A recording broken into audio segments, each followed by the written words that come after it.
سلیمان علیہ السلام کے تخت پر روح المانی میں لکھا ہے 5 لاکھ کرسیاں بیچتی تھی. 5 لاکھ کرسیاں. دنیا میں ایسی گاڑی نہیں ہے جس میں 10,000 آدمی بیٹھ سکے، اس سے کم ہی ہوتے ہیں.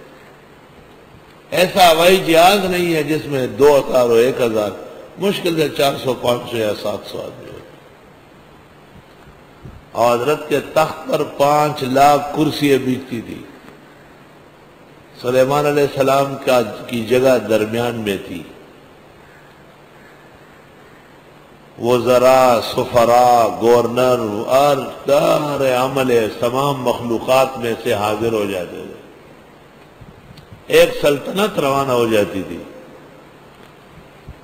ایسا پاکستان کا سارا عملہ ملا کر 5 لاکھ نہیں ہوگا، سارا عملہ.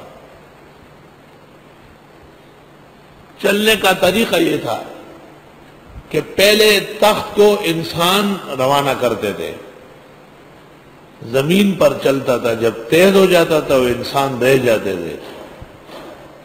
پھر جنات کو اڑاتے تھے. پھر اتنا تیز ہو جاتا تھا کہ جنات بھی نہیں، پھر ہوا اڑاتی.